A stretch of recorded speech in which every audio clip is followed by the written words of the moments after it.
programa de hoje, vamos conversar com o professor e advogado que atua na área trabalhista, Alexandre Pinto. Com ele, vamos falar a respeito de um tema muito importante, que é a nova lei do Piso Nacional da Enfermagem. Quais são os impactos dessa lei? Os hospitais ligados ao SUS, à rede privada e de planos de saúde já estão pagando? Terão condições de pagar? Como é que fica, por exemplo, a situação de quem ganha além do piso? Vai diminuir? Isso tem algum risco de gerar demissões? E mais, o que é exatamente um piso? Quais são as implicações desta lei que foi aprovada? Tudo isso e muito mais na entrevista hoje com o professor e advogado Alexandre Pinto, que atua nessa área trabalhista. Seja bem-vindo, professor, ao nosso Espaço Cidadão.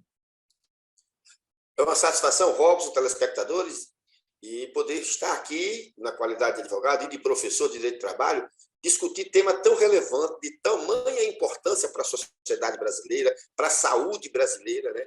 Porque é um tema que abrange vários aspectos e com muitas consequências. Perfeito. E eu gostaria que a gente pudesse iniciar a nossa entrevista falando um pouquinho sobre primeiramente, o que é um piso, né? Porque a gente fala tanto em piso, em teto, em relação ao salário, mas, na verdade, o que é um piso?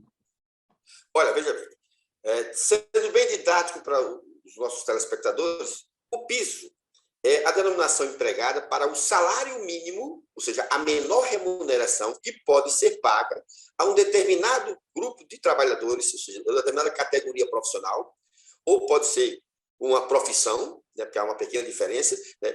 E aí esse piso, esse valor, é o valor mínimo a ser pago.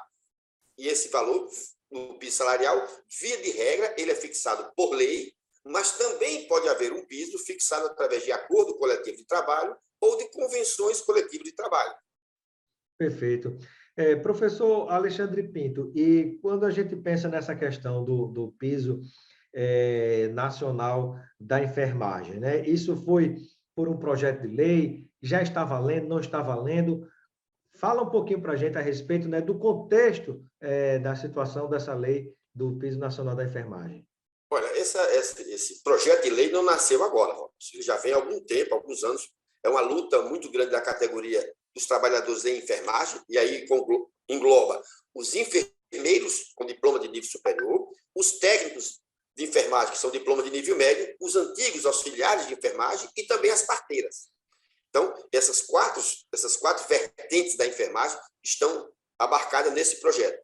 Esse projeto de lei tramitou no Congresso Nacional, né, e inicialmente ele previa um piso maior e também vinculado a uma jornada de 30 horas semanais. O piso maior não foi aceito, foi reduzido, e a jornada não ficou fixada, jornada limite mínimo, máxima, que seria 30 horas, não vai ser 44 horas semanais, como todo e qualquer trabalhador. Esse projeto, Walter, ele tramitou e desembocou na Lei 14.434, que agora, no início de agosto, dia 5 de agosto, ela foi sancionada pelo presidente Bolsonaro. E aí, o que acontece? Com essa sanção, esta lei passou a ter eficácia. O que é eficácia? Ele passou a valer a partir daquela data em diante. Então, ela está em vigor, ela é exigível e ela tem que ser cumprida a partir de 5 de agosto de 2022. Perfeito.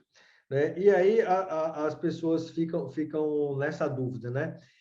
Por exemplo, mais um hospital que, de repente, não tivesse ainda preparado, vamos dizer, para já implantar de imediato o piso nacional da enfermagem. A lei já estando em vigor, ele já é obrigado de imediato, ou tem algum prazo ou algo gradativo para que vá se trabalhando essa questão da adaptação, até que você implante 100%, digamos assim, do piso nacional da enfermagem? Olha, Robson, me permita fazer aqui uma abertura, uma análise política da coisa. Eu acho que houve um grave equívoco, principalmente da bancada patronal, ou seja, dos representantes das empresas, das clínicas de laboratório, da Confederação das Entidades de Saúde, que acreditaram no canto da sereia de que esse piso não seria aprovado. Como houve a primeira sinalização, quando houve a rejeição da jornada de 30 horas, eles acharam que sim. E aí saíram da mesa de negociação. E aí foi o grave equívoco. Este plano, esse piso, se você me perguntar, ele é justo, professor? É. Ele é aplicável de imediato? Eu diria a você, aí não. Aplicável, o que eu quero dizer, não é cumprimento da lei, é aplicável no sentido econômico-financeiro, se há sustentabilidade para tanto. Né? E as consequências dessa aplicação, que é o mais importante para a gente também fazer essa análise aqui. O que acontece? Esse novo piso, ele elevou para o enfermeiro a um salário de R$ 475. Desculpe, R$ 4.750. Para o auxiliar, o técnico de enfermagem, ele ficou em 70% desse valor, que dá R$ 3.225. E para o auxiliar de enfermagem e a parteira, ficou a metade, 50%, que é R$ 2.350. Se nós tomarmos por base que vários estados da União estão bem aquém deste piso, nós vamos refletir que a entrada em vigor deste piso vai ter um impacto substancial nas folhas de pagamento das empresas que atuam no ramo de saúde. E aí, dentro desta análise, a gente precisa ter muita cautela quando faz isso, que aí é onde eu digo que foi um grave equívoco político, é que, no meu entender, o piso é justo? É. Né? Você é uma pessoa de nível superior, muitas vezes com especialização, com residência, com mestrado, até com doutorado, ganhando um valor inferior a R$ 4.000. É muito pouco. É desvalorizar uma classe que, convenhamos, é uma classe que merece muito respeito. Se o médico é uma pessoa importante no hospital, sem os enfermeiros e auxiliares de enfermagem, ele não vai a lugar nenhum. Não trabalha, né? Não trabalha. E esse pessoal é quem pega no pesado, é quem fica 24 horas abraçado com os nossos entes que estão enfermos. Né? E a gente precisa ter respeito por esse povo. E aí o que acontece? No meu entender, o grave equívoco político foi não ter havido a necessária e devida negociação para que, em aplicando-se este piso, fizesse um escalonamento da sua introdução até chegar a este valor final. Esse escalonamento significaria o que dizer para vocês, telespectadores?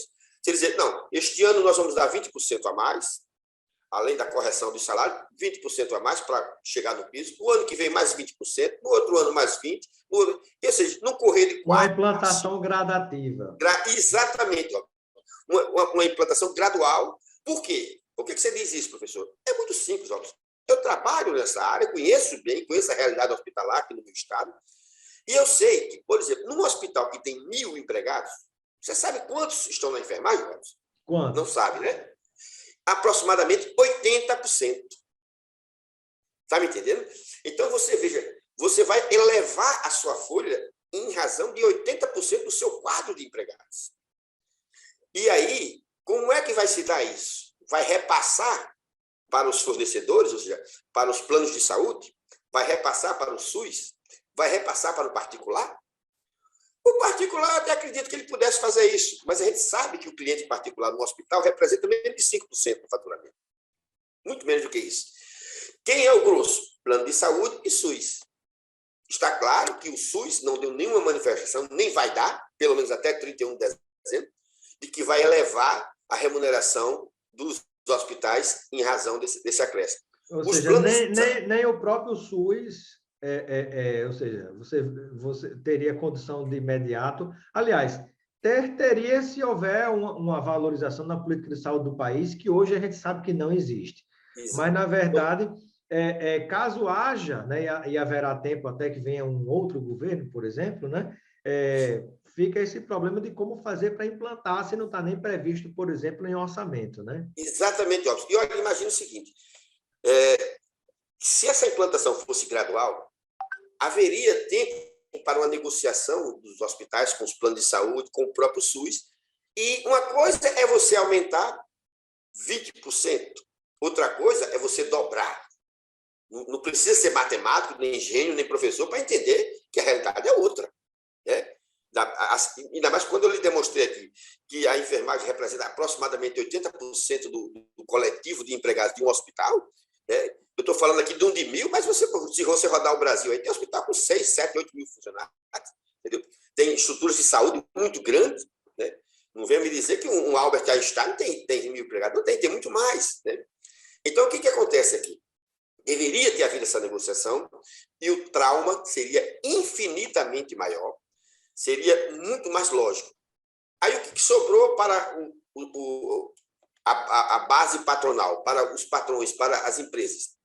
A Confederação de Saúde entrou com um ADIM no Supremo, buscando a suspensão da ADIM, que é a eficácia ação direta de inconstitucionalidade, inconstitucionalidade. no Supremo Ele Tribunal Federal.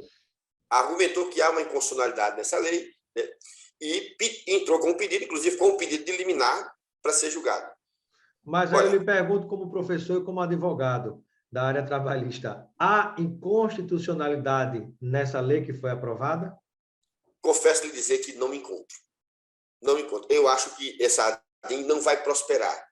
Talvez seja muito mais um caminho para você, no jus esperniente, no direito de espernear, tentar buscar reabrir uma negociação.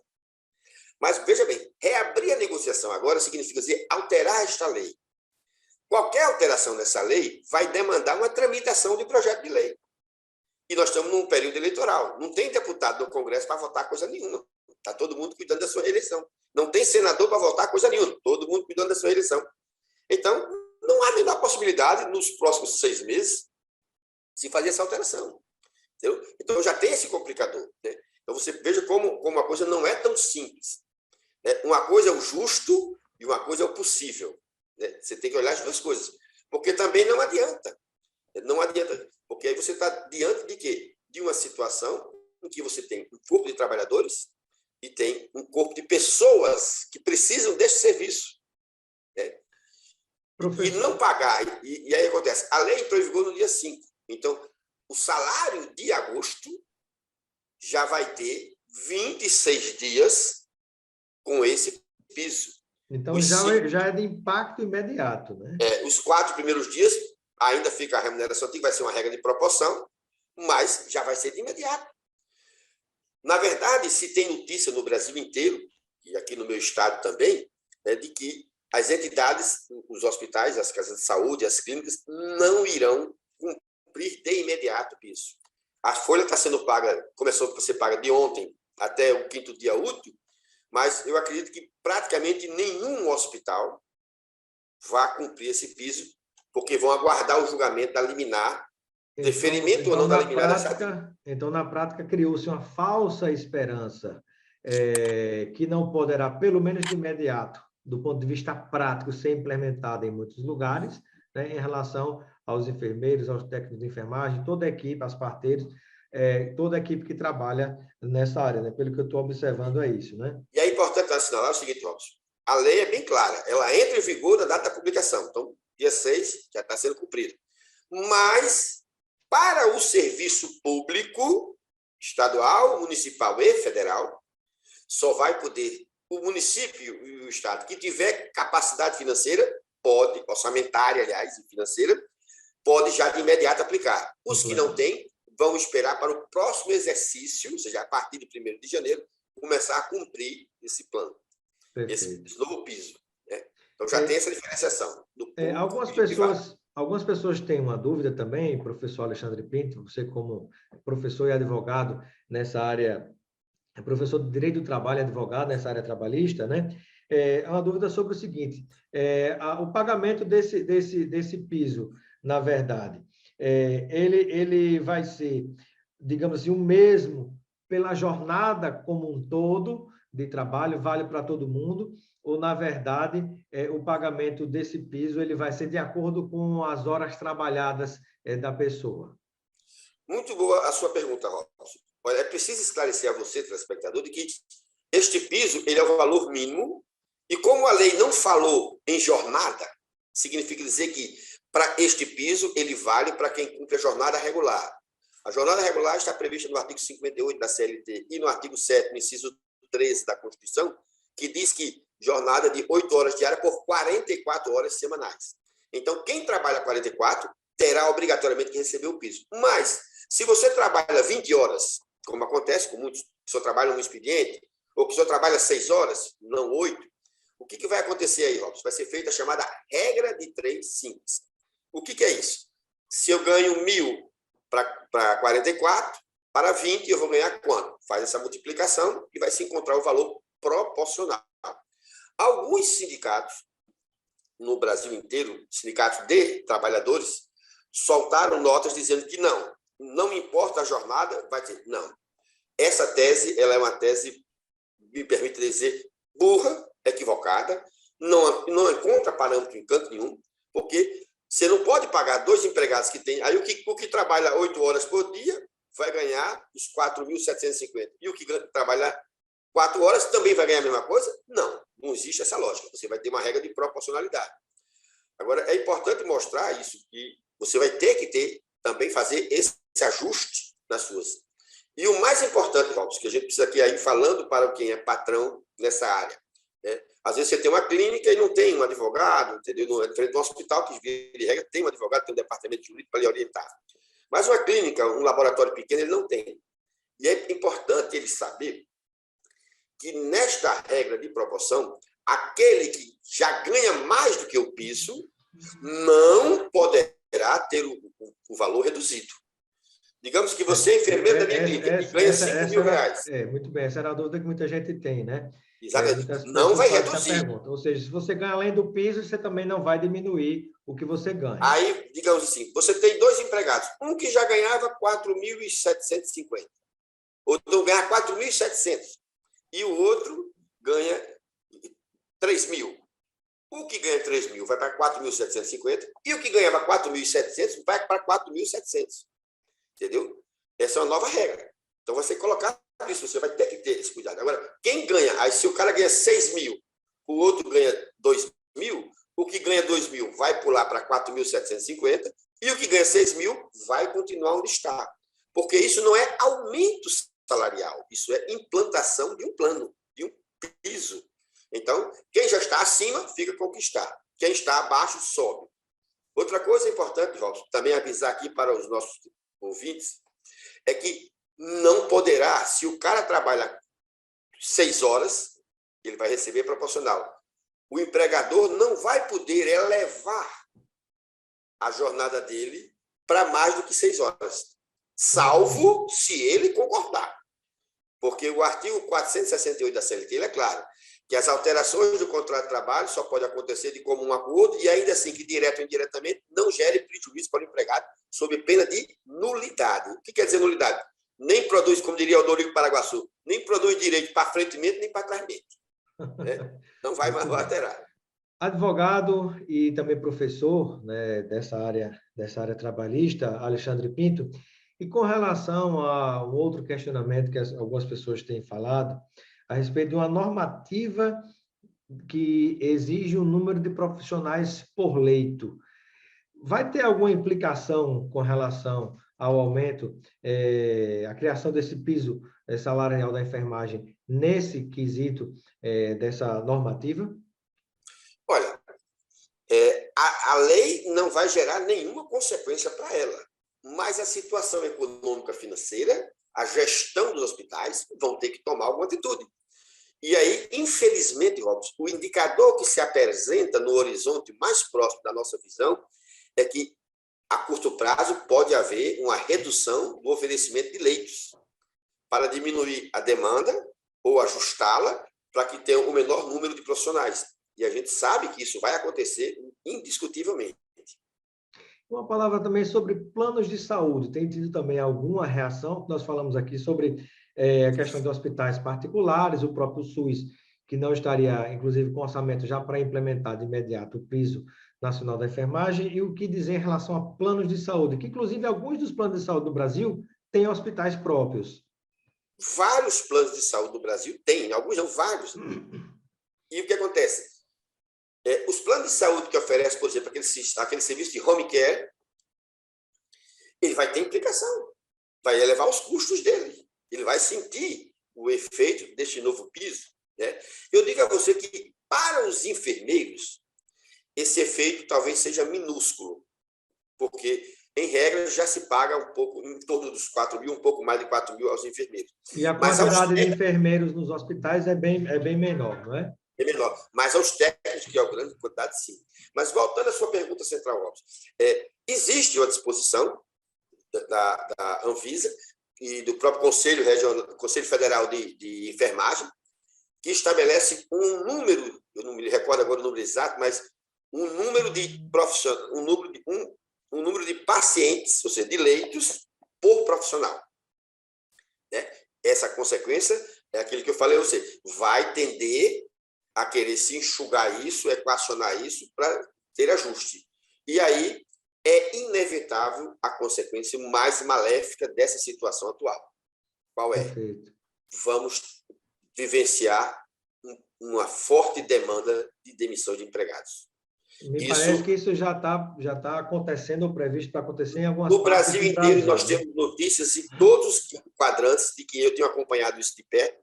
Aqui no meu estado já é bem evidente, em vários outros estados da federação também se verifica, infelizmente, a dispensa de trabalhadores, né? E foi feita, inclusive, até antecipando-se para tentar evitar um mal maior que seja.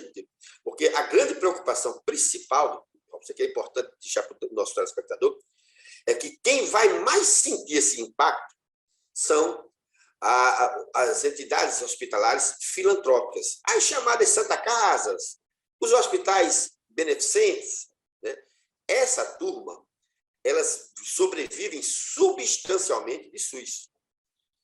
E como não há uma indicação, não houve uma manifestação do Ministério da Saúde, nem do Presidente da República, nem do Congresso, de elevar a remuneração das entidades hospitalares no que diz respeito ao valor do serviço prestado, embutindo, tentando repassar esse custo dessa elevação do piso. Ou seja, não vai até agora, não tem nenhum sinal de reajustar a tabela SUS para que se possa pagar os profissionais. Não há, e, consequentemente, e como é um ano eleitoral, muito difícil que haja, por causa da lei eleitoral, tem essa implicação também, né?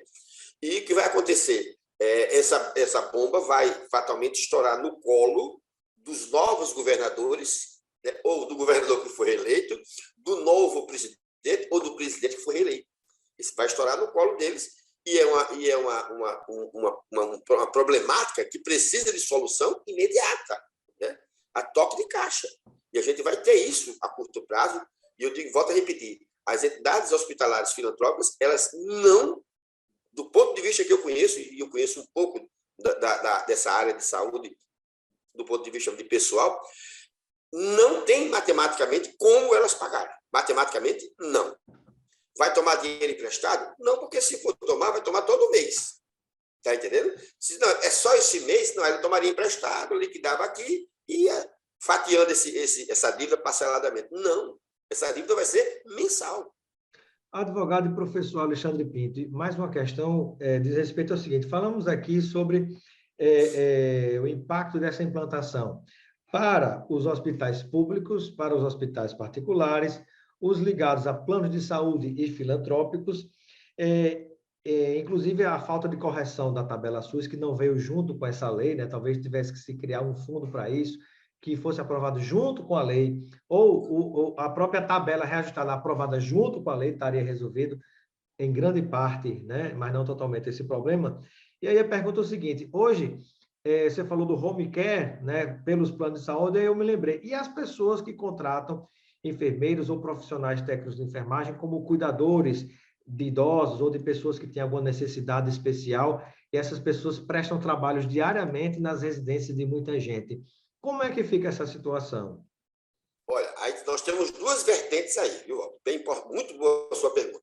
Primeiro, se esta pessoa que vai lá lhe prestar o serviço na sua casa, ele vai como pessoa física empregado, que a natureza da relação é de vínculo empregatício, ele vai ter que pagar o piso. Né? Aí você já imaginou, você vai, hoje, o preço médio do cuidador gira em torno de R$ 1.800 mês. Vai pular para 3.225. É um acréscimo que a grande maioria das pessoas que usam o cuidador não vão poder cumprir. Por quê? Porque esses idosos, via de regra, têm uma aposentadoria que dela tira esse dinheiro. A aposentadoria não vai ser reajustada nesse parâmetro. E ele não vai ter como subir. Né? Se ele vier como pessoa jurídica, quer seja como MEI, quer seja como pessoa jurídica, a chamada PJ, aí não. Sendo PJ, ele pode ir com o preço que quiser, porque é livre para ele fazer isso. Mas, convenhamos, a gente sabe que a quase totalidade, eu diria assim, 99%, não é pessoa física. E ainda tem um terceiro aspecto que você precisa lembrar, que nós não falamos aqui, são as cooperativas. Né? Aí dizem, o hospital vai ter uma saída, demite como empregado e vai contratar uma cooperativa. Não, lê do engano. A lei que trata das cooperativas, ela é bastante clara. Ela diz que as cooperativas têm que pagar aos seus cooperados o piso salarial da categoria. Consequentemente, as cooperativas também terão que pagar esse valor. Pois é. Muito bem, estamos chegando ao fim dessa entrevista-aula, né, com o professor Alexandre Pinto, advogado também que milita na área trabalhista, sobre a questão, né, e as implicações da implantação de imediata do piso nacional da enfermagem, sem a aprovação, junto com tudo isso, das condições para que ele seja efetivado na prática. Eu quero agradecer a sua participação, doutor Alexandre Pinto, né? Seja sempre bem-vindo, e eu deixo um momento final para suas despedidas junto a todos aqueles e aquelas que nos acompanham, e pode complementar com mais alguma informação que você considere importante, e porventura a gente não tenha falado aqui, sobre consequências ou sobre qualquer algum outro fator que merece a gente deixar um alerta final para o nosso telespectador e internauta. Robson, telespectadores, é muito importante se tirar uma lição disso aqui. Né? Como diz o poeta, de tudo fica um pouco. Né? Então, qual foi a lição mais importante aqui? Não se pode brincar com coisa séria. A atividade parlamentar, quer seja do Senado, seja da Câmara, tem que ser movida por responsabilidade.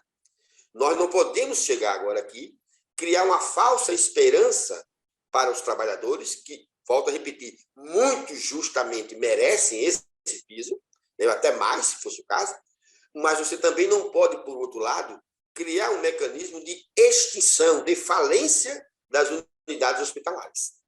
É a responsabilidade social que todos nós temos. Né? Nós não podemos fugir disso, porque qual é a consequência? A consequência será nefasta. Vai atingir as nossas famílias, os nossos entes, a mim e a você, que vai precisar amanhã ou depois de um atendimento médico. Então, veja como isso deveria ter sido tratado com a devida responsabilidade. Que a presidência da República e o Congresso Nacional tivesse sentado à mesa, analisado as consequências e não, pura e simplesmente, jogar para a arquibancada, jogar para a torcida. Vai ficar bom para mim, porque é um ano eleitoral, eu vou ficar bem na fila. Sim, e a população? Vai ficar bem? Porque se os hospitais privados, as clínicas privadas, os laboratórios privados perderem sua capacidade de funcionamento, quem é que vai prestar assistência ao público? O público não responde. Os hospitais públicos não respondem por essa demanda, não tem como responder. Além do mais, a partir de janeiro, o público também vai dançar essa mesma música. E aí, a gente fica aqui rezando que o bom senso prevaleça, que se possa criar mecanismos, né, de implementação, porque o próprio dispositivo da lei tem um artigo que diz que acordos e convenções coletivas não poderão estabelecer piso inferior. Significa dizer que mesmo que os empregados e os empregadores queiram agora, sentado à mesa de negociação, fazer uma redução desse piso, não poderão fazer, porque fere o que está previsto na lei. Então, espero ter dado aqui a você e ao seu telespectador uma pequena contribuição, essa vontade de querer contribuir para a compreensão do fato, olhando de um lado que é justo e olhando do outro que é possível. Né? E esse binômio se forma numa coisa chamada de racionalidade, de consciência e de responsabilidade social. Mais uma vez, Robson, muito obrigado pela oportunidade e estarei sempre à disposição de seu programa para qualquer outro comentário que se fizer necessário. Muito obrigado, professor e advogado Alexandre Pinto, pela sua participação no nosso Espaço Cidadão.